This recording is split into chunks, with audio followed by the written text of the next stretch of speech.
Thailand's constitutional court has rejected the general elections held last month. Now, it says the vote was unconstitutional because elections were not held in several constituencies. The announcement is a major setback for Prime Minister Yingluck Shinawatra's government. The ruling party has been trying to stop the opposition protests that first started in November over plans for a new amnesty law. Now, the proposed bill could have allowed former Prime Minister Shinawatra to return from exile without punishment.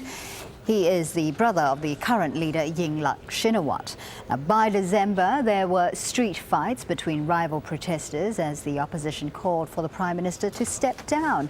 Well, that month, the government announced early elections, but the opposition said it would boycott them. Now, the vote then went ahead in early February, but turnout was low, with protesters rallying outside thousands of polling stations. Zeina Khodr has the latest from Thai capital.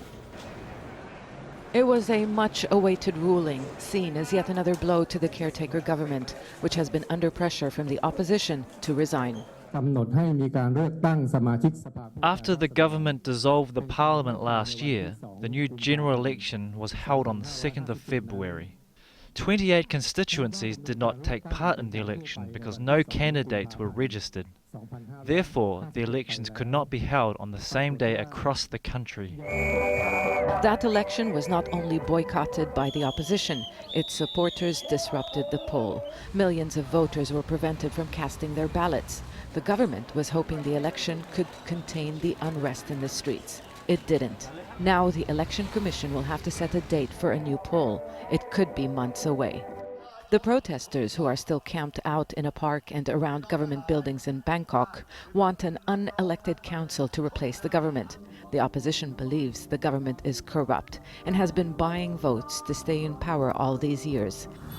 Its spokesman, Ekanath Prompan, told us, "Today's ruling shows the Yingluck administration's insistence on holding elections despite the lack of national readiness. The crux of the matter is not the date of elections, but ensuring the elections are free, fair and clean.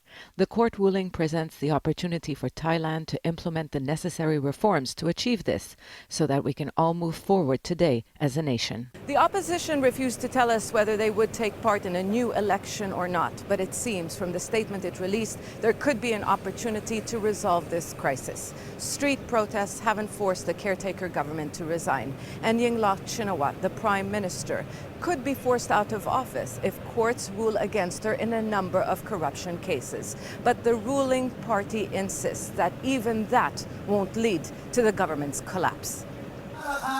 And Yingluck does have support on the streets. Rallies have been held in many areas of the country, and demonstrators have promised to defend her and the government they voted into office.